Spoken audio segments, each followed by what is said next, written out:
Okay, guys, I want to go ahead and officially welcome you to the webinar, How to Save Your Marriage Blueprint. Now, this is going to be a powerful training time for you and for your marriage relationship. But I do want to ask you to go ahead and focus and dial in. I know your time is valuable. I know your time is important, and I want you to get the maximum benefit that you can from our session. Now, before we dive into the meat of our training, let me tell you who this webinar training is for. Now, this webinar training is for men or couples who are looking to save and rebuild their marriage after infidelity. And the specific focus of this training is for marriages that are dealing with the aftermath of a wife's infidelity. So if you're in a marriage relationship and your wife has been unfaithful, I'm going to show you the steps and the actions that you must take to save your marriage and really make it even better than it was before. Now, I want to commend you for being here. I know that what you're dealing with is extremely difficult. Betrayal, I always tell folks that betrayal is one of the worst things that could ever happen to someone. And really, my heart goes out to both you and your wife. Now, you may be concerned about divorce and everything that comes with that, which is totally understandable. Losing your wife and losing your kids, it really is a scary thought, and I get it. Now, it's likely that some of you are struggling with thoughts in your head, in your imagination, and maybe you feel like you can't shake it. And maybe at this point, some of you are wondering if it's even possible to save your marriage, okay? Now, for those of you who have children, you're probably dealing with the extra burden and the weight of knowing that a divorce would impact not only your life and your wife's life, but it would impact the lives of your kids, and that's a heavy burden to carry. Well, I want you to know that on this webinar, you're going to get the guidance, the clarity, and the wisdom that you need to save your marriage, whether your wife is on board right now or not. Now, I do want to encourage you, to be engaging with me throughout the training, okay? So, in the Q&A box there, what I'm going to encourage you to do is type in your questions. We're going to get to those questions toward the end, but also throughout the training, I'm going to have a time to kind of pause, allow you to really reflect on what we've been teaching and talking about, and I want to hear from you. So, don't be shy. I want to make sure that you're engaging with me. Everything is marked anonymous, so I'm the only one who's going to see your questions and your comments, okay? Now, at the end of the webinar, as I did mention, we're going to have a time of Q&A. So even now, you can be typing your questions there in the chat box. And again, because they're marked private, that means I'm the only person that's going to see them. I recognize this is a sensitive topic. A lot of folks like to remain anonymous, and so you're going to be able to do that. But make sure you do put your questions in so that we can get to those toward the end. Now, for those of you who may not be familiar with who I am, let me briefly tell you a little bit about myself so you know who you're listening to. Now, my name is Marshall Gordon. I'm a marriage recovery specialist, and I specialize in coaching and mentoring men who are serious about saving and rebuilding their marriage after infidelity. I work with men who genuinely want to build a happy life together with their wife and with their kids. Now, I did earn my master's degree from Dallas Theological Seminary in 2005, where I graduated with honors, and my background is in pastoral ministry. Now, I've been successfully mentoring men and coaching men and really helping them transform their lives for nearly 2 decades, 18 years to be exact. And I do make it a point to encourage and equip men as I rely on biblical wisdom, practical psychology, and good old life experiences. I love helping men tap into their God-given superpowers so that they can become the man that their wife wants them to be and needs them to be. Now, one of the hallmarks of my coaching philosophy is that I don't just tell you what to do. I'm very intentional about making sure that the truth that you're hearing is practical. And I want it to be easy to understand and digest so that you can actually live it out. Now, I'm going to show you how to relate to your wife in everyday situations and do the things that are going to really draw her closer to you, not push her away. Now, my personal greatest achievement is I have a happy wife, okay? Now, I'm a blessed man. My wife, Ruby, and we've been married for several years now, and one of the things that I'm excited about is being able to share with you a lot of the same principles and things that I've been learning to be a happy couple, and that's what I want you to understand. Now, enough about me. This webinar training is to help you get your marriage back on track. Now, I do want to tell you this. Okay. And I know you know this, but an affair is one of the worst things that can happen to a marriage relationship. Most couples don't bounce back from an affair. In fact, between 65 to 75% of marriages actually don't make it after infidelity. And I want you to understand why this is the case so that you do not become included in this statistic. Now, the majority of marriages fail after infidelity, and there are 3 reasons why they fail to recover. So the first reason is this: one or both of you lose faith or belief that the marriage can even make it. There's lots of doubts, questions, challenges that start emerging, and what was likely already a problematic relationship now becomes even more complex and troubled after the affair, which leads me to the second reason why marriages don't make it after an affair. And reason number 2 is this: affairs annihilate trust. Now, you know this already, but trust is a major part of the success of any relationship. In fact, without trust, it's basically impossible to have a healthy marriage relationship. Now, I know there are formal definitions of the word trust, but just for our purposes during this training, I want you to think of trust as having a confidence and certainty or assurance in your spouse's words and actions. It means you know what to expect from them and you actually feel safe with them. Okay, the third reason that most couples do not make it after a spouse cheats is because the affair damages intimacy. Now, whether your relationship was having intimacy issues before your wife cheated or not, you will likely have significant intimacy issues after infidelity. And when I say intimacy, guys, I want to be clear that it encompasses sex, but it's not just sex. You see, you grow apart as a couple and the relationship grows cold and stale, which makes it incredibly difficult to get things back on track and to be at a healthy place again. Now, as I mentioned before, many men have a difficult time with the imagery and the thoughts of his wife being with another man. It's like a sort of mental torture, especially during the early days and weeks after an affair. There are specific actions I want to tell you about later in the training that you can do to help with things like this, but understand that all these problems hit couples in different ways, and the more aware you are of them, the more you can address them and really move forward to heal and restore your relationship. Now, because when both or even one of you has lost faith in the marriage and you have significant doubts and trust issues, combined with a lack of intimacy, guys, that's a recipe for disaster. So again, these are the core reasons why most marriages don't make it after an affair. And eventually the weight of the problems take their toll on the relationship as a whole. And you guys know what I'm talking about. What might be a small argument gets blown up out of proportion into this huge ordeal because you guys are not in a good place emotionally. Now, many couples, they turn to marriage counseling, desperate for answers, not knowing, oftentimes what to do. So they turn to marriage counseling. And guys, I got to tell you that so many times marriage counseling does not work. In fact, it often makes things worse than it was before. Now, I'm not a big fan of most marriage counseling setups, and there's a reason for that. I won't get into all the details, but just know that most marriage counseling sessions are designed to rehash the old problems. They, meet with you for an indefinite period of time.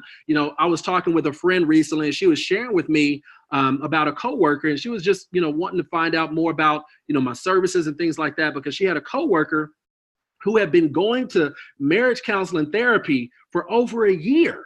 And she was just sharing with me how the lady was confiding in her because things, they take 2 steps forward, 3 steps back.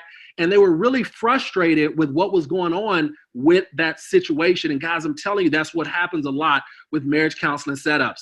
Now, many counseling strategies are also outdated and ineffective. Okay, it takes more than getting a couple tools and principles and strategies on how to resolve conflict. What you need is a comprehensive step-by-step plan to understand the scope of what it means to recover after infidelity. Now, guys, I got to tell you that many of the tools and tactics, they focus on the symptoms, okay, instead of focusing on the shifting your paradigms and underlying belief patterns, or really the ways of thinking that led to the behavior in the first place. Now, I want you to know that there is a better way than traditional marriage counseling, and that's what I'm going to show you on this webinar. So rest assured you're in the right place. Now, before we look at the steps that you must take to save your marriage, I want to challenge all the men who are watching this training. I do realize that some of you guys are watching this maybe as a couple. So it's both you and your wife. I know that we've had some ladies that have registered for this webinar as well, and that's great. But guys, right now, what I want to do is I want to speak directly to the men. I want to give you a charge. This is my pastoral charge to you. And that is, I want you to step up and take the lead in your marriage recovery process. I don't want you to wait on your wife to get on board before you start taking action. Now, while your wife may have been unfaithful, I am a firm believer that it is the men who have the power to change their relationships. And when you take initiative to save your marriage, the chances of healing and restoring your relationship, they drastically improve. I've seen it time and time again. So what I want to encourage you to do and really invite you to do is take ownership of where your relationship is right now and do everything, and I mean everything in your power to change it. As long as your wife has not moved on in another committed relationship, or as long as she's not refusing to talk to you at all, and I mean literally will not talk to you at all, I want you to know that there's still hope to save and rebuild your marriage. You just need the right guidance. You need the right tools and the strategy. And don't worry, I won't leave you hanging. I'm going to walk you through the proven path to marriage recovery so you're not trying to figure it out on your own. You're going to know what you need to do.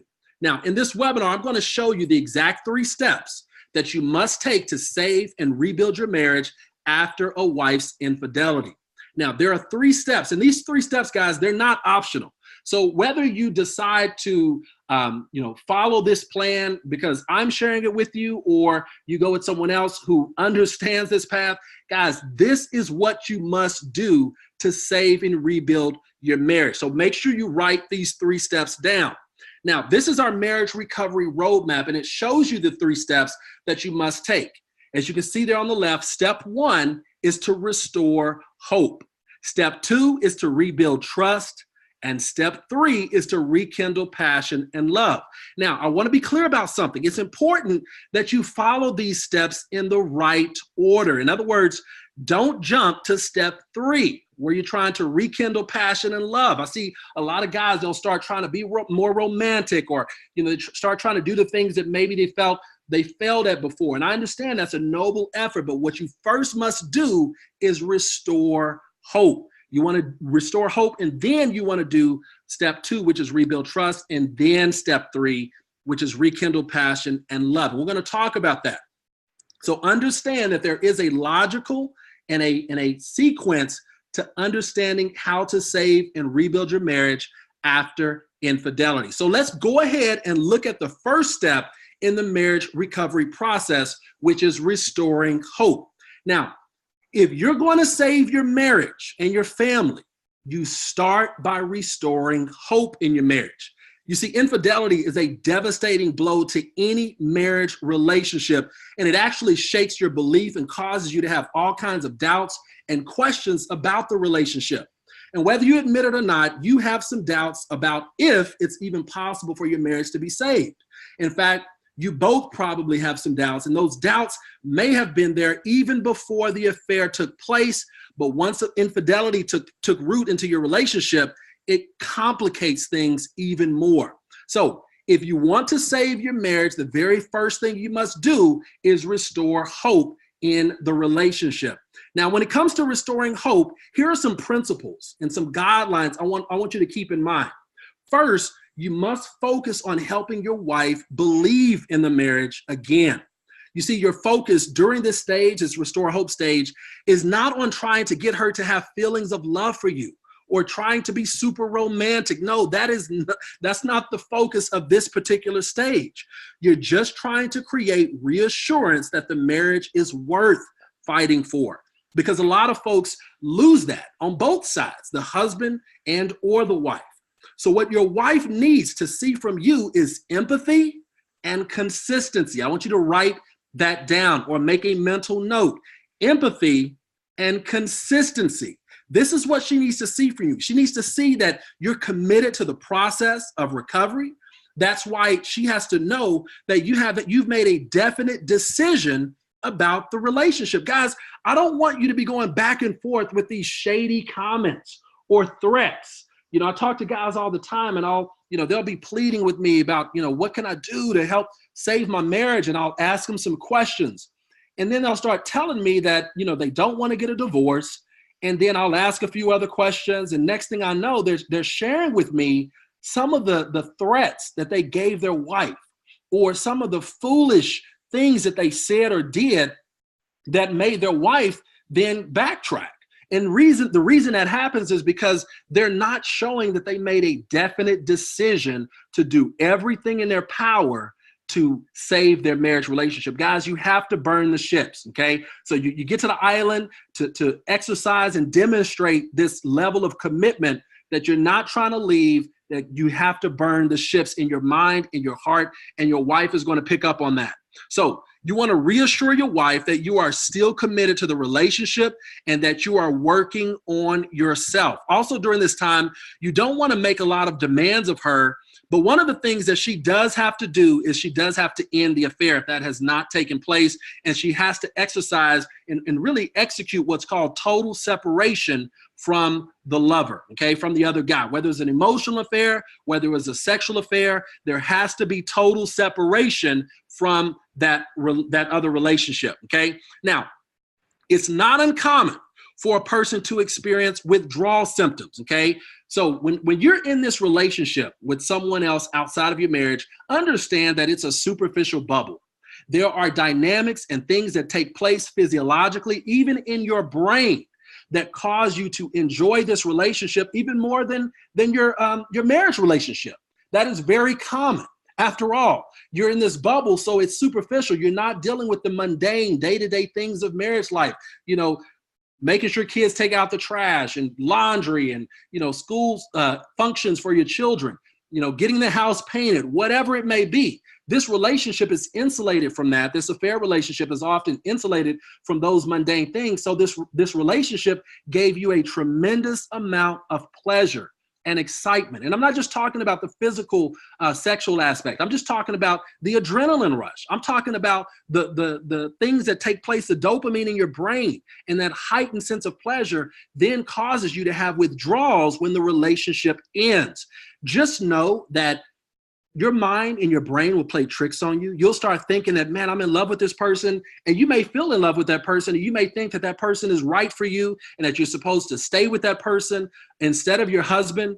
But just know that those withdrawal symptoms will subside, but you have to stay the course. You have to stay focused on healing and rehabilitation so that you can get your marriage back to where it needs to be and really get your marriage to that place where you're feeling those feelings for your husband. Okay. Now, we don't have time in this particular training to walk through every single step that a person must take to properly kill the relationship, kill that affair. But just know that here's what I want you to understand. You must do whatever is necessary to get complete and total separation from the affair partner. I'm speaking to you as the husband to make sure that your wife is on board and understands that. And I'm also speaking to those of you ladies on the webinar. If you are serious about saving your marriage and your relationship, that means that there is zero contact of any kind with the affair partner. Now, in addition to consistency and empathy, your wife needs to see that you're committed to changing your mindset and your attitude. Now, take on the role of a healer. Start making the decisions that will best facilitate emotional healing for both of you. Now, let me be clear, guys. This does not mean that you have to tiptoe around her feelings and avoid talking about the affair at all costs. It does, however, mean that you handle the situation with wisdom and with care, because there are some things that you two both need to discuss to help the healing process take place. Now, the other thing I want you to do during the Restore Hope stage is address the relationship dynamics that made your wife feel the need to go outside of the marriage in the first place. Now, understand me when I say this. Having an affair is never okay. It's never okay. It's never the right thing to do, and there are many actions, there are many steps that a person can take before they choose to go outside of their marriage. So understand that cheating is not okay, no matter how bad the relationship may seem. But in my professional experience, when a woman cheats, many times it's because someone other than her husband started meeting one or more of her most important emotional needs that she was not getting met by her husband. So during the restore hope phase, you want to make sure that you become a student of your wife and become a student of what I call healthy relationship principles. You want to learn what you need to learn to correct and adjust so that you can be happy and in love again. Now, a practical and helpful illustration is what we call the love bank, okay? Now, the love bank is a figurative but powerful concept that illustrates what's happening when two people are falling in and out of love with each other. Now, we each have a love bank inside of us that helps us keep track of how people make us feel. So when someone does the things that we like, we enjoy being around that person, right? So they make love bank deposits into our account. Now, that's important to understand. When that person is someone of the opposite sex, and they consistently make enough deposits, eventually those feelings go from liking that person, they go from liking them to being in love with that person. You cross what's called the romantic love threshold because they're consistently doing the things that make you feel good. Now, not only do people make love bank deposits, but what they also do is they make withdrawals. Now, we'll talk more about this here in a little bit, but understand that the key to having a happy relationship where you're in love with each other is to do the things that make your spouse happy, i.e. love bank deposits. And you want to stop doing the things that make your spouse unhappy, also known as love bank withdrawals. Now, this love bank concept is a simple illustration that gives us insight into what's happening when marriage relationships start faltering. Guys, listen. Couples when they start making more withdrawals and fewer deposits, this is what happens when they start falling out of love with each other. Okay, that's the restore hope phase. Just to do a quick recap, I want you to remember what your wife needs more than anything right now is to see that you are committed to working on yourself. Focus on working on yourself. She also needs to see that you're consistent and that you're showing empathy. Those are the keys that I want you to take away and tuck away in your heart and in your mind. So let me go ahead and hear from you. Okay, so here in the chat, in the Q&A box, whichever one you want to use, let me hear from you. What are some of the factors that you think may have contributed to your wife feeling the need to go outside the marriage? So if you would, let me hear from you. What do you think are some of those factors that may have contributed to your wife feeling the need to go outside of your marriage relationship?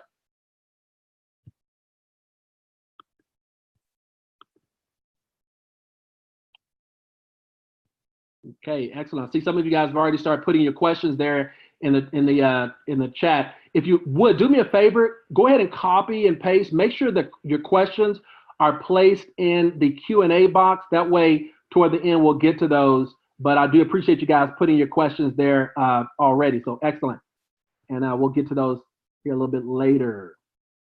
Awesome. So yeah, let me hear from you guys. Let me see here. Let me move this out of the way so I can make sure I can read them.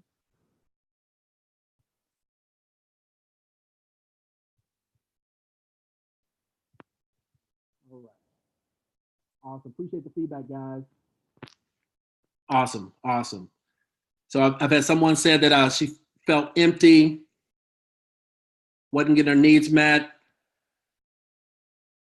Some of you say you don't know for sure. No problem. We're going to talk a little bit more about that. And guys, appreciate the says she doesn't love me anymore. Gotcha. Well, guys, you guys are in the right place because everything that you guys are giving me feedback on, I appreciate you guys doing that. We need to keep it moving. If I don't get to that, we're going to get to your questions toward the end. But everything that you guys have indicated, understand that what we're going to talk about here in this training is directly focusing on that. Okay, so I really appreciate you giving me that feedback, and thanks for taking a moment to do that. Now, let's go ahead and look at step 2 of the marriage recovery process, which is rebuilding trust. Now, trust is crucial to any intimate relationship. Without trust, you can't have a healthy relationship. And I know you guys know that. Now, your wife violated your trust in one of the worst possible ways, And this is significant. So don't make the mistake that some men make by trying to sweep things under the rug or avoid the important conversations.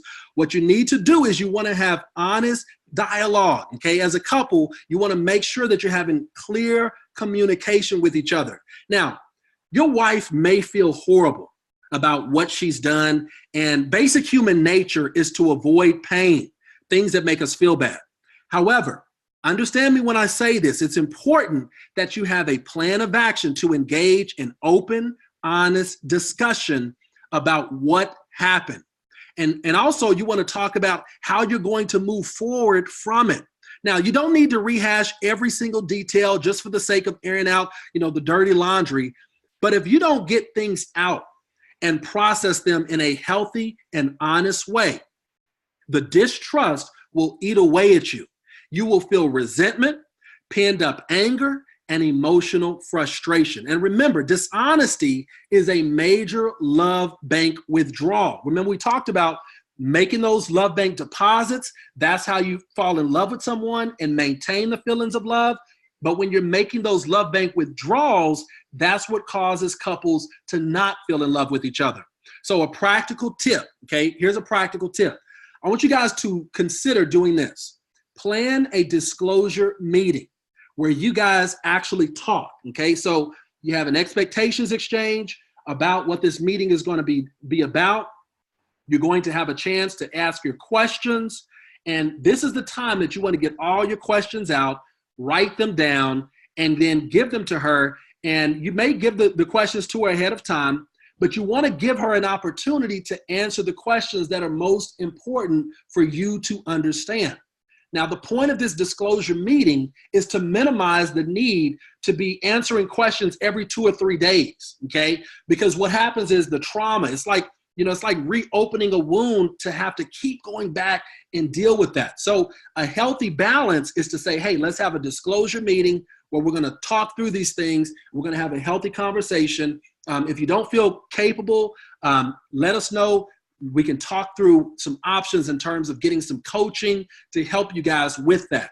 Now, another important aspect of trust building that you can address are your habits and behaviors that make your wife unhappy. Now, hang with me, buckle up.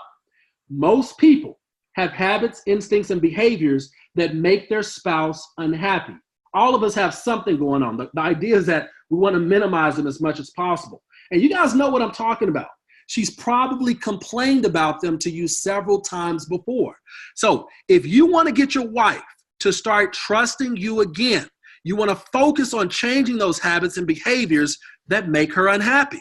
Now, you might be asking me right now, Marshall, but what if I don't trust her? Like, when you're talking about I need to get trust, or she needs to trust me, but what if I don't trust her? Now, remember what I said, fellas. Remember what I said earlier about I want you to take the lead in the marriage recovery process. What I'm asking you to do is not easy. I understand that. But I'm asking you to model for her the behavior and the character, the type of changes that need to take place that you want her to adopt. Now, don't just do it just to get her to adopt it. Like, don't fake the funk and start saying, okay, well, I'm going to do these things because really I want her to do them. Don't do that. But what I'm trying to tell you is that when you take the lead and you are consistently showing empathy and consistently showing that you're committed to the relationship, and you are consistently demonstrating true change in your own character about these issues, she will follow suit eventually. Now, you want to win her over by your good conduct and your love. Remember, the Bible says love covers a multitude of sins. Now, don't misunderstand what I'm saying. Love does not mean that you let her continue a lifestyle of infidelity and dishonesty. I'm not advocating that. It's important that you be honest with each other, and you want to let her know that you're committed to the process of rebuilding trust, but you need her to be honest with you. So make sure that you're getting some marriage coaching to help you with that if you're not sure how to do it. But understand that as you change, okay, as you change those behaviors and those habits that made her unhappy, you'll address some of the underlying reasons why she felt unhappy in the relationship. Don't miss what I'm saying right now. Remember that unhappiness is what helped create the void that she felt she had to feel, and she tried to fill that with someone else. So by focusing on the behaviors that made her unhappy in the first place, you get to the root issues instead of focusing on symptoms. And guys, I'm here to tell you, I've seen it time and time again, that's what is powerful. You don't want to be addressing problems that need surgery. You don't want to address them with a Band-Aid. This is getting to the root, and that's what this is about. Now, the final thing I want to say about rebuilding trust, it has to do with the way you guys resolve conflict and the way you relate to each other. Now, let me ask you guys this. I want to hear from you in the Q&A box. How would you grade the way that you and your wife, you and your spouse, typically resolve conflict when it comes up? Would you give yourself an A, a B, a C, a D, or an F? How would you guys grade yourself? I want to hear from you. So go ahead and type in the chat. How would you typically grade yourself when you have conflict and you're trying to resolve it? How do you guys go about that? Give yourself a letter grade real quick. Would you give yourself an A, a B, a C, a D, or an F? Let me hear from you.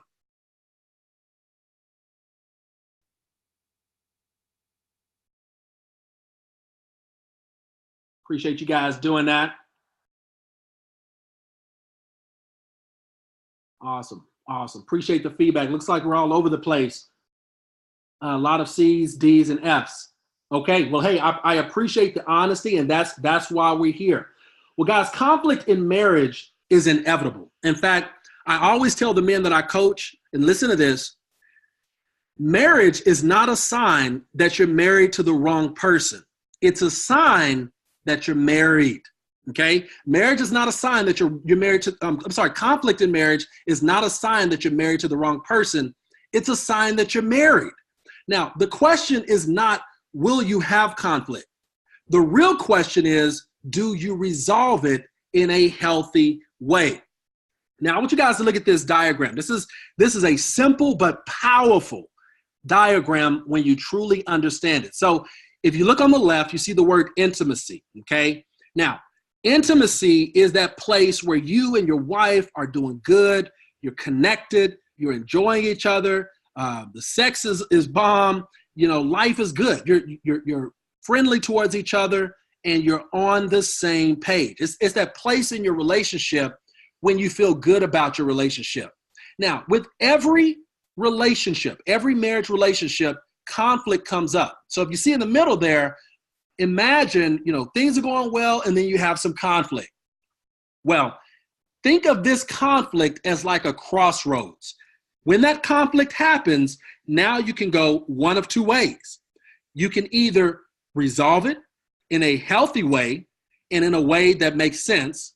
And that means when you do that, guess what happens? You go back to the left. You go back to that place of intimacy. That's the beauty of resolving conflict in a healthy way. Now, what happens for many couples, especially when something like infidelity rots the relationship, when they have conflict, instead of going back to that place of intimacy, they go to the place of being withdrawn and isolated. And if you're already in that place where you feel like you're isolated or withdrawn from each other, guys, it moves even further to the right to this place of desperate isolation. Now, conflict comes up. Now, the key is resolving it in a healthy way. You don't want to escalate the situation. You don't want to stonewall each other. You want to make sure that you are resolving the conflict in a healthy way. Now, one of the biggest reasons why people have conflict in marriage and don't resolve it in a healthy way is because they develop a bad habit of acting independently from each other. Now, again, the key is to learn to resolve conflict in a healthy way. And I'm going to give you a tip to help you do that here in just a second. What you need to do to have a plan, you need to have a plan for resolving conflict decisively and quickly.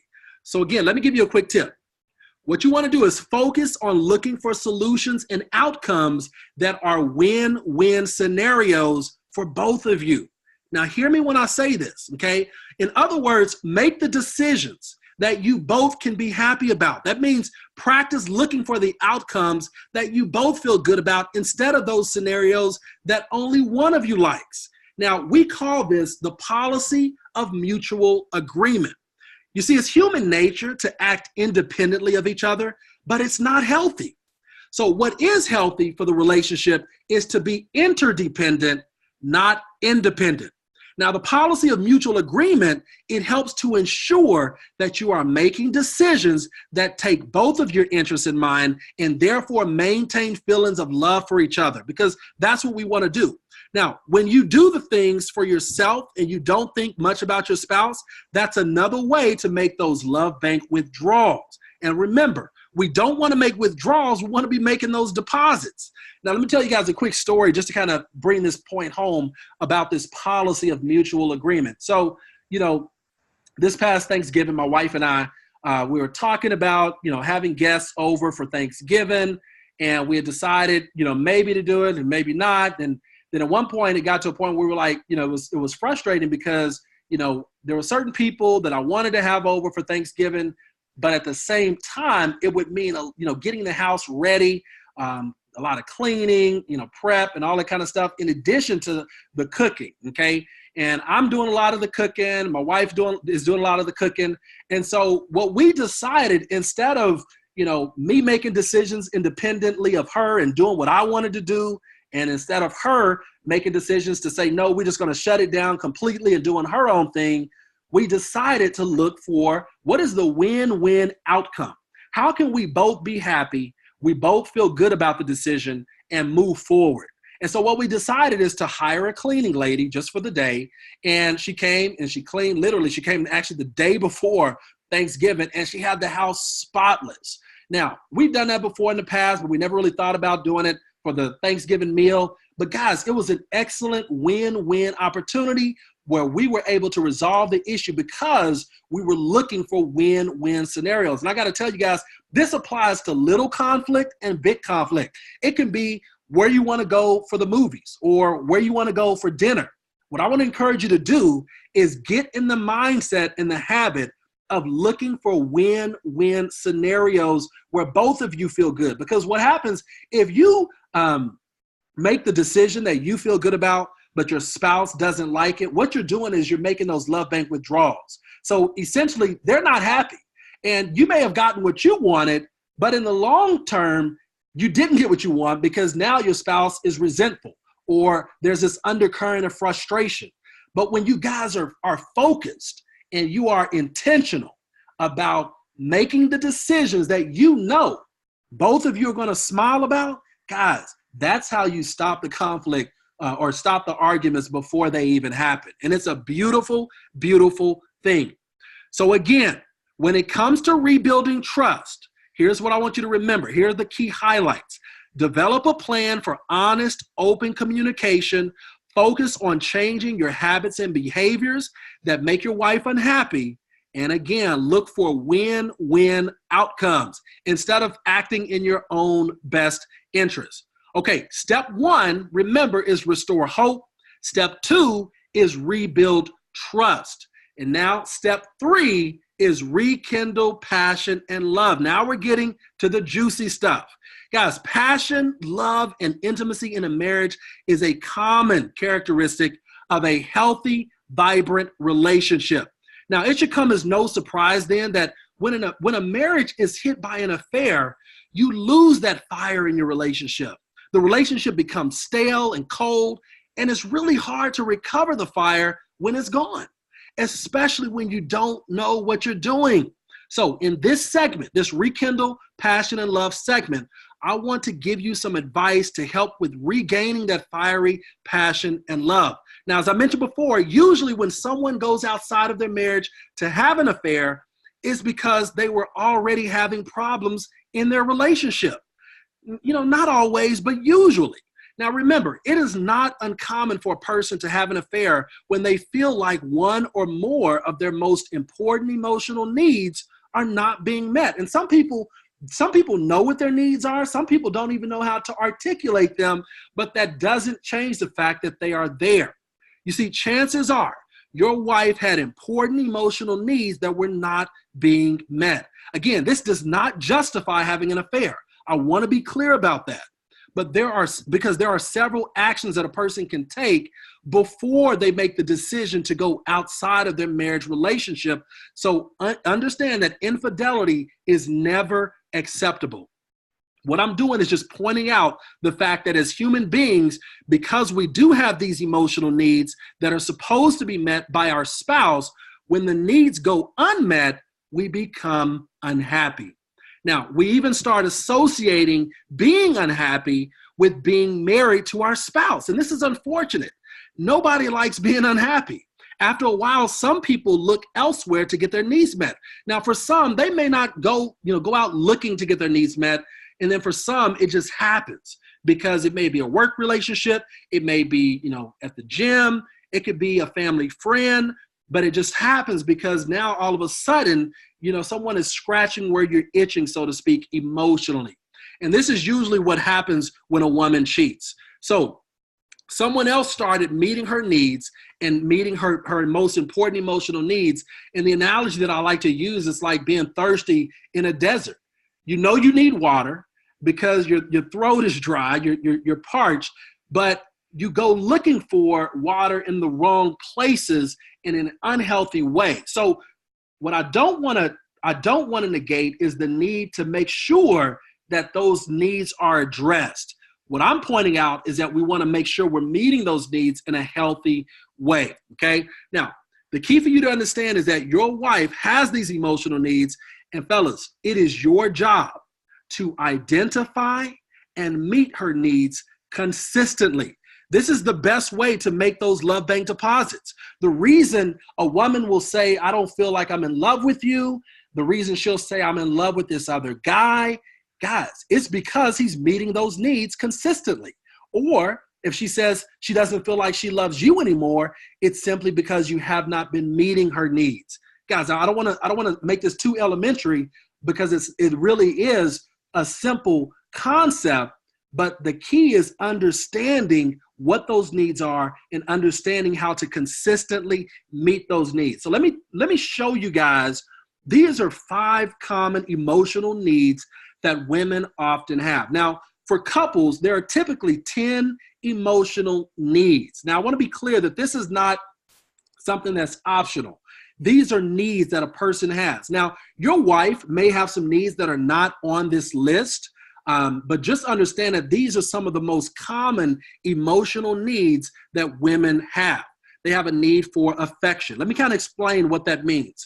Affection is the non-sexual expression of care through words, through cards, gifts, hugs, kisses, and courtesies. It means you're creating an environment that clearly and repeatedly expresses care for her.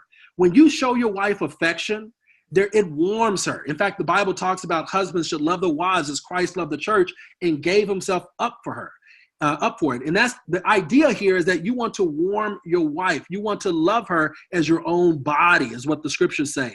And the same is true here, guys. You want to repeatedly express care for her. Now, the next need I want to point out is intimate conversation. Now, what we mean by intimate conversation is talking about feelings, topics of personal interest in your opinions and your plans. It means having deep conversations. You may have your wife may complain, say, we don't connect, or I want us to connect. If you hear your wife saying things like that, the reason she's saying that is because she wants intimate conversation. She doesn't want you to veg out, play video games or just watch TV all the time. She wants you to connect with her. Now, another need that often occurs for women is honesty and openness. Now, what I mean by this, guys, is truthful and frank expression of positive and negative feelings. It means keeping it real, being honest and open. It means about the events of the past, about your daily events, about your schedule, and your plans for the future. It means not leaving a false impression. We had a friend, we were actually in a church group when we lived in a different part of town, and one of our friends was lying to his wife. And to him, he felt like it wasn't a big deal. He worked for the company he worked for. He was in sales, and the people that he was targeting with his sales, his company would pay for lunches and dinners and things like that. And, he was going out to these places that his wife didn't want him to go, like Hooters and Twin Peaks and, places where the ladies are clearly there to rile men up sexually and get them, just get them thinking more about that whole sexual fantasy outlook. And this guy would take these clients to these places, and his wife said, I don't want you to go there. And so he started hiding his receipts and doing different things. And her frustration was that he wasn't being open and honest about the events of his day. Now, that's just a quick example. Now, another, as you see there on the screen, number 4 is financial support. This is another emotional need that many women have. This means provision of financial resources to house, feed, and clothe her and the kids at a standard of living that's acceptable to her. So that means just basically a need that a lot of women have is that makes them feel good, makes them happy, is knowing that they're going to be cared for financially and their husband's going to make a livable wage that's going to be able to take care of the family. And then last but not least, another important emotional need that many women have is the need for family commitment.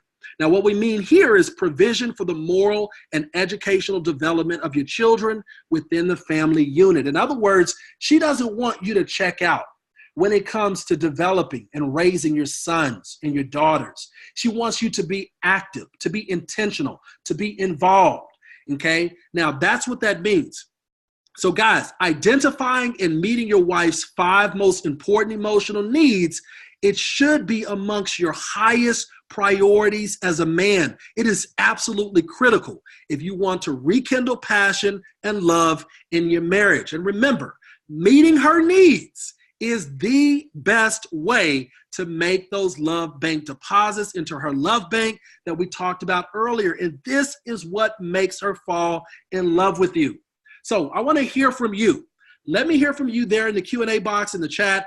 If you were to guess from this list, which of these do you think might be one of your wife's most important emotional needs? What would you say? What would you say from this list do you think is one of your wife's most important emotional needs? Go ahead and type that there in the chat or in the Q&A box.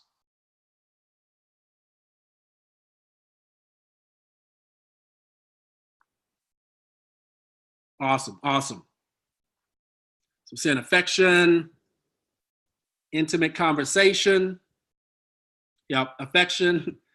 Yeah, affection comes up a lot, guys. It's actually one of my wife's. It is my wife's most important emotional need is affection. Awesome, awesome, guys. Appreciate you giving me feedback. This is excellent. Appreciate. I know some of you guys are saying great job. Really appreciate the training. Really appreciate you guys taking a moment to give me some feedback. And so that's awesome, awesome. Now, let's keep it moving. We're almost done. Now, it's important that you find out what her needs are. So, guys, don't guess with this. This is just a great way, a great exercise to get started understanding what her needs are.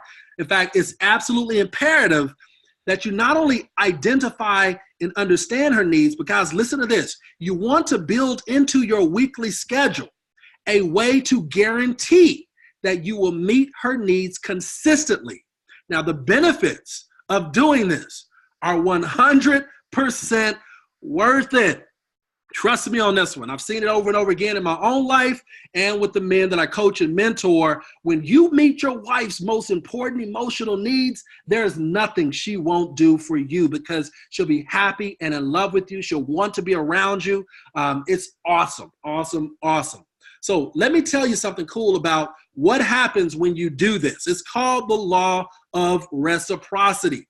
That means that when she's getting her needs met, she will reciprocate and meet your needs. Now, it's human nature. I don't want you guys to be meeting her needs just so you can get your needs met, okay? Now, it's important to get your needs met, and that's what's going to happen, and that is very vital to any healthy relationship, is that both the husband and the wife are getting their needs met. I know some of you guys may feel like, man, he's just focusing on me, focusing on the husband. And the reason I do that is there's a strategy to this. There's a wisdom to this. When the man takes the lead and when the man takes the initiative, there's something powerful that happens. Your wife begins to reciprocate, especially when she sees genuine change and sincere transformation consistently. Don't take one step forward and two steps back. Now, it's human nature, guys. Now, it's a beautiful thing to be happy and in love with the woman that you live with. It makes for a peaceful home. There's less arguing. There's more fun, and the sex is crazy good. Now, when you do have conflict, because you're going to have conflict, I don't care how good your relationship is, you work it out in such a way that you're not hating each other afterward. Now, wouldn't it feel good to get your marriage back to that place where you guys are best friends again and you enjoy being around each other? So what I want you to do is describe for me in one sentence there in the chat what it would mean for you to be happy and in love again with your spouse. So describe for me in one sentence, what would it mean for you if you and your spouse, I know some of you guys are ladies, so I don't want to say your wife, but if you and your spouse were happy and in love again, what would it mean for you to get that back? Let me hear from you in the chat.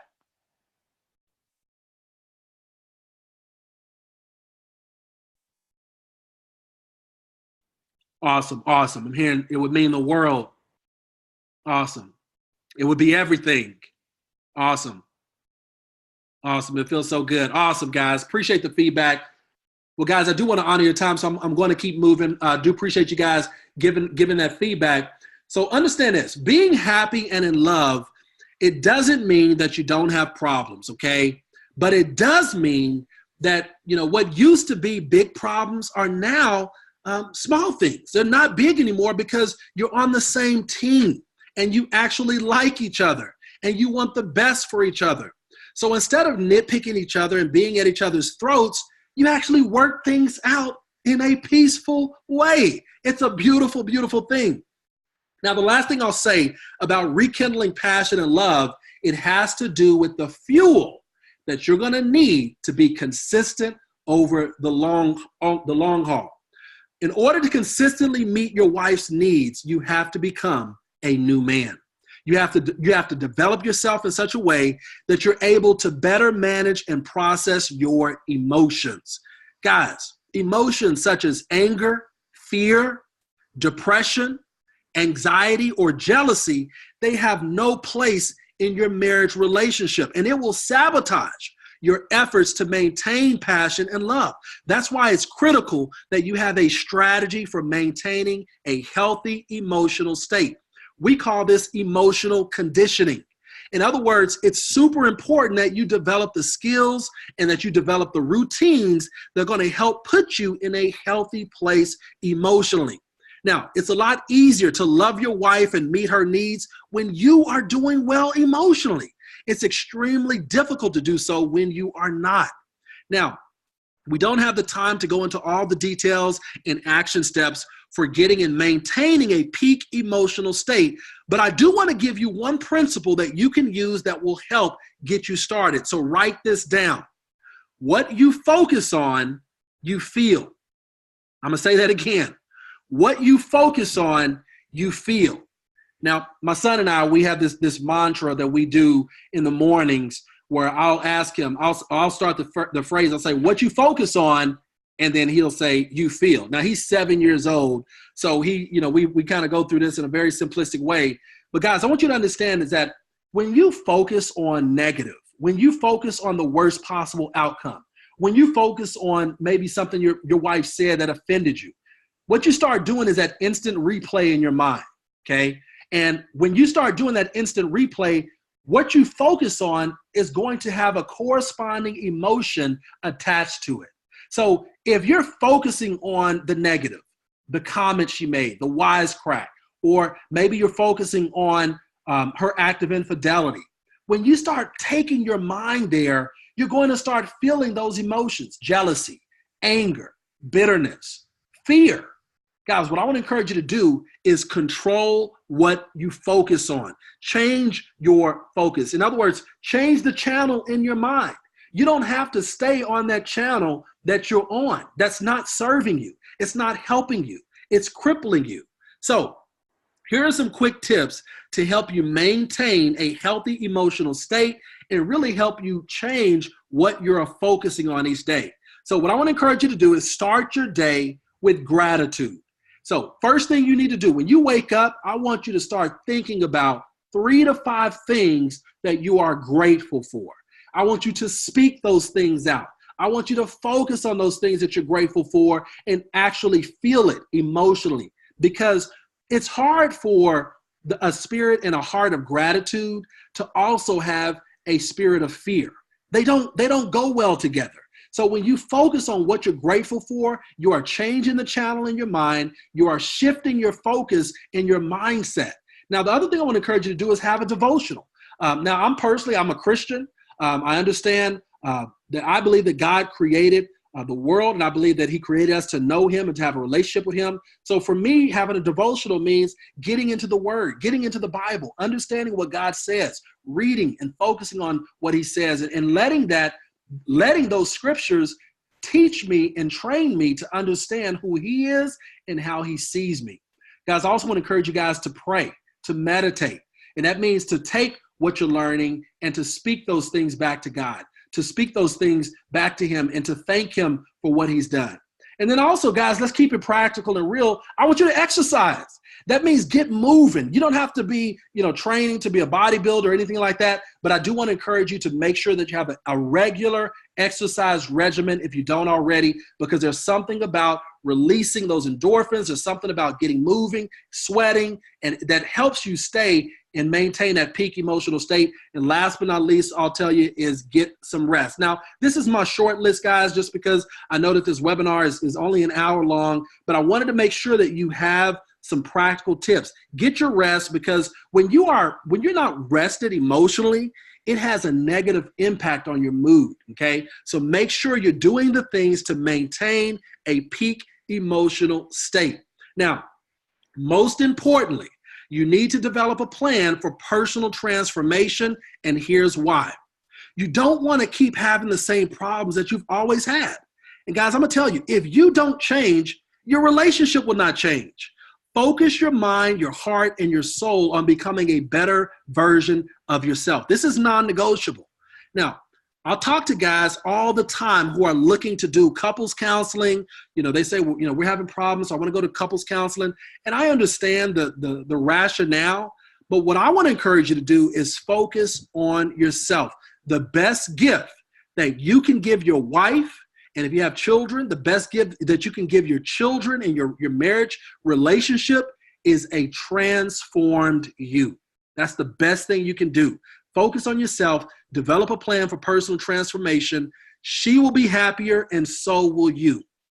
Okay, guys, well, that wraps up the presentation portion of our training. I want you to remember that there are 3 steps to marriage recovery, and they are: step 1, restore hope; step 2, rebuild trust; and step 3, rekindle passion and love. Don't jump to step 3 until you've done steps 1 and then step 2. Now, in closing, let me just say this. I remember years ago, there's a gentleman that came to me, and his name is Chris, and he was struggling because he had just discovered that his wife had an affair, and, they actually had a couple of young children together. And just as a young man, we got to talking, and, he was crying and frustrated, and, he was a new Christian and didn't know really what to do, but he was thinking about getting a divorce. And, one thing led to another. We got to talking, and, we eventually started a mentorship relationship where I would meet with them every week. And, as we began to talk through, what may have potentially caused his wife to feel the need to go outside the relationship, why she, her needs that weren't getting met, we started talking through a lot of those dynamics. And one of the things that we discovered is that, number one, he did want to save his marriage, and he did want to be a better husband. And this was years ago, guys. It was actually about 16, 17 years ago. And, it was interesting because recently his, youngest kid, they've had several kids now together. They have like 4 or 5 kids. They actually adopted another kid. But it's wonderful to look back and see I saw on Facebook the other day that his youngest just went off to college. Or actually his next to his youngest just went off to college, playing football in college. And he and his wife are doing well. They're happy. As I said before, they just adopted a kid. And I got to tell you, 16, 17 years ago, when he first came to me and shared with me his devastation, the anger, the resentment, the struggles that he was having mentally, the way he viewed her, and why would she do this, and just the embarrassment. It was a mess. But just to see that in a very short period of time, relatively speaking, because he had a plan, because he had a path, and because he had instruction and guidance and coaching, that he was able to transform his thinking, transform his relationship. And now I look at, the beautiful fruit that's come from that, seeing his kids now gone to college. His oldest is actually a school teacher now. She's a second grade school teacher. She just got married this past fall. And guys, it's a beautiful, beautiful thing. And I share that with you because I realize that you're in that dark season. You're in that time where you don't really know what's going to happen. You're second guessing, and you may take a couple of steps forward, take a step back, take one step forward, take two steps back, and it just seems like maybe you can't get over the hump.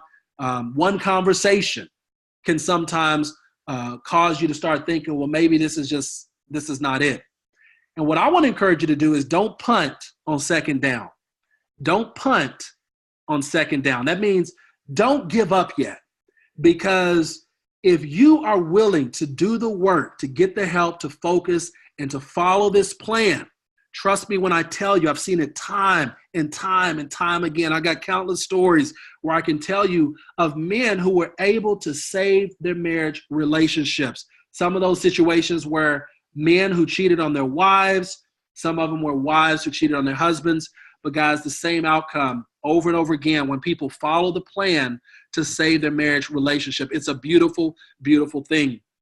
Now, in our programs, what I do is I coach you through the steps, okay, the marriage recovery process, showing you all the details and the practical actions that you must take to save your marriage relationship.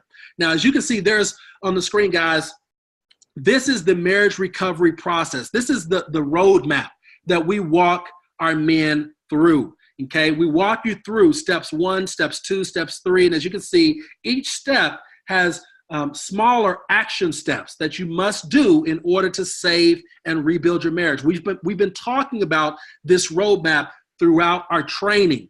What I want you to know is that if you do want to take things further, and if you do want to go deeper, you want to get help in understanding not only what you need to do, but the specific week in and week out. I'm talking to the minute details of how do you do this. If you'd like to get some help in doing that, then let us know. We would be happy to help you with that. You can book a call. So jot this down, rebuilderhusbands.com/schedule. That's rebuilderhusbands.com/schedule. So you can book a call if you'd like to talk more about taking that next step, getting the help that you need, investing in some training and some coaching. I would be happy to do that for you and with you and really help you get your marriage saved. Now, in just a second, we're going to have a time for Q&A. But before we do, guys, if you would, one more time, tell me in the chat box, what is a key takeaway that you learned or found helpful from today's webinar? So if you would in the chat, just let me know what's one key takeaway that you found helpful from the webinar. I love reading these. I'm gonna read these later, but I do want to make sure that I hear from you. If you would, just go ahead and take a moment and just type there in the chat in the Q&A, what's a key takeaway that you found to be helpful that you got from this training? Because I want to make sure that we're continually improving upon this. But it's always good to get feedback from you guys and understand what is it that you found to be helpful. So go ahead and do that. Appreciate you guys doing that. Thanks so much, guys. Thank you so much. Awesome. Awesome. Awesome. That is wonderful to hear, guys. Okay, so let's go ahead and open it up for a time of Q&A. And what I'm going to be doing is just basically reading your questions here in the Q&A box and make sure that we are getting those answered for you. All right. Okay. So, all right, guys. Okay, so some of these are just statements. Okay, so it looks like a lot of you guys put them in the chat. No problem. So let me hop over to the chat. Awesome. So a question is, how do I get my wife to start communicating back with me again? I believe I have pushed my wife further away from me. What can I do to reconnect with her? And this is a great question, guys. It's a question that comes up a lot. And really, essentially, here's what's happening, okay? For a lot of women, when they feel like, let me get this back over here. For a lot of women, when the husband is getting out of order, okay, so he may jump to rekindle passion and love. And what you're doing is you're overthinking it and you're doing too much because she's not ready to rekindle passion and love. This is one of the most common mistakes that men make. They will try to rekindle passion and love and they're focusing on that. And she's not even 100% sure that she believes in the marriage relationship. And so that's where you want to start. You want to start by restoring hope in the relationship. That's where you want to focus on yourself. Don't chase her. Don't push her, because what you're doing is you're pushing her away by chasing her. You want to communicate to her that you take full responsibility for your part. And that means that you say, you know what? I know that I have not been doing the things that I needed to do as a man to meet your needs, to be the man you needed me to be. So I'm going to focus on transforming myself. I'm going to focus on being a better person first. And it also means being consistent, okay, with, changing those habits, those behaviors, asking her, what is it that I've done or that I'm doing that you find distasteful, that you don't like? And it means focusing on yourself to change those things, because when you do that, that's when she's a lot more inclined to take those steps towards you, okay? But the key is being consistent. You don't want to, say one thing and then next thing you're backpedaling and you're saying something that contradicted what you promised her, okay? I've seen guys, they'll say, well, I don't want to get a divorce. And then they bring up divorce in a heated argument and say, well, I'm done. I don't want to do this anymore. Guys, you cannot do that, because what you're doing is you are undermining and you are undercutting everything that you're trying to build. And what a lot of men fail to realize is that it's taking you back way more than what you understand and realize. So consistency is the key. Okay. Let's see here. One of you guys had mentioned that you'd like to see the 5 needs again. Guys, you're going to get a recording of this training. It's going to be emailed to you within 24 hours. And so you're going to get that. But just know that, affection, intimate conversation. I want to make sure you get the definitions and the explanation. We don't have time to go back into all of those right now. But, financial commitment, domestic support. What was the other one? I forget the fourth one, or the fifth one, but just know that you will get a recording here. Okay, so another question, what if my wife does not talk to me? Now, guys, if your wife is not talking to you at all, like literally, like at all, meaning, she refuses to talk to you, guys are separated, she doesn't want to have a conversation with you, then I'll be completely transparent with you and help you understand that is not a good sign. Because what we do want is that there to be some level of communication, because when she shuts down on that level, when I say at all, meaning you guys never talk, like you might go 2 or 3 weeks with zero communication. But other than that, if you guys are talking, even if it's a couple times a week, then there's still hope. If she has not moved on in a committed relationship, then there's still hope. Now, another question is, what should I do if my wife is still having an affair? Now, this is a question we get a lot. If she's still having an affair, then guys, the marriage recovery process cannot begin. The things that we've talked about, it cannot start until she ends the affair. So what you want to do is you want to make it clear that you do want to save your marriage. You want to make it clear that you're committed to this process of recovery, that you do want to get the help that you need, but she has to end the affair. And then the next step from ending the affair is total separation from the lover. Yeah, one guy says, yes, Marsh, I've been doing that. I've been chasing her like crazy. Yeah, you don't want to chase her. Don't give up too quick, because it's possible that she may come back. Just don't give up too quick. Another question is, how long is it going to take to get my wife back? Guys, that question, I can't give a blanket statement to that without first getting some information, some specific information about your relationship. But let me give you a principle. Here's what typically happens. Okay, when you do this the right way, when you follow a proven plan and a strategy for marriage recovery, which starts with restoring hope, then rebuilding trust, and then rekindling passion and love. When you do that the right way, it's a lot faster than when you do it the wrong way. So typically we see 60 to 90 days. The wife is more engaged, ready to work on the relationship.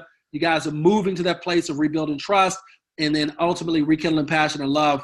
It can happen as short as 60 to 90 days. We've seen it happen time and time again. Now, some relationships are going to take more than that, again, depending on what the dynamics are in your particular situation. Okay, another question is, what about getting my wife to meet my needs? I don't feel like she's meeting my needs either. Yes, and hopefully during the training we talked about that. So understand that what I'm encouraging you to do and what I'm asking you guys to do, and really I want to inspire you to do, is just like I shared with the story about Chris, is take the lead in meeting her needs and watch the law of reciprocity start working for you. Watch her start meeting your needs because she sees you leading in that endeavor of meeting her needs. Okay. Another question is, what's the difference between your coaching program versus therapy? Now, that's a good question. So typically what happens in coaching is you're going to get mentored, and we're going to focus on a transformational outcome. And the transformational outcome is very specific. It's to save and rebuild your marriage. That's the focus. What happens a lot of time in traditional counseling is the focus is on sessions, having counseling sessions. Sometimes the therapist just lets you guide what you talk about. And while that may seem productive, it really works in the best favor of the therapist, because they end up having more sessions with you because things take longer to resolve. It takes longer to fix. So with intensive coaching, which is what we do, we focus on helping you understand the specific issues that we need to address to get the transformational outcome, which is saving and rebuilding your marriage. You want to restore hope, rebuild trust, and then rekindle passion and love. And with that ultimate outcome of you guys being happy and in love again. That's our focus. So we're not going to be rehashing things just for the sake of rehashing them and, wasting time and money. We're going to focus. We're going to get laser focused with a customized plan to help you get your marriage back on track. And because we specialize in infidelity recovery, you're going to be getting those nuances, that specific issues that affect a relationship because of infidelity. We're going to be targeting those as well. Okay, what is the second step of the marriage recovery process? The second step is rebuild trust. Rebuild trust. So first step is restore hope. Second step is rebuild trust. And the third step is rekindle passion and love. Okay. Another question, what should I do if my wife already ended the affair 8 months ago, but she still sees the guy at work periodically? So this is a great question, guys. The second step after ending the affair is to kill the affair. Okay, now there are actually 13 steps that you take to kill the affair properly. Obviously, we don't have time to go into all 13, but understand that the principle that governs all 13 of those steps is total separation. That means that if your wife is seeing this guy work on a regular basis, she needs to change jobs, or he needs to, because it can't happen, because psychologically it affects you and it affects her, her emotional health and well-being. It's like you're reliving that trauma, and you don't want to keep reliving that trauma. Okay.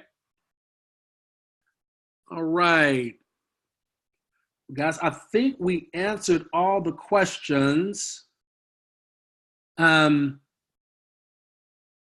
If by chance I missed a question, guys, feel free to email me at marshall@rebuilderhusbands.com. Marshall@rebuilderhusbands.com. And let me do something real quick. I'm gonna put here in the chat for those of you who may want to schedule a session to talk about if we can help you.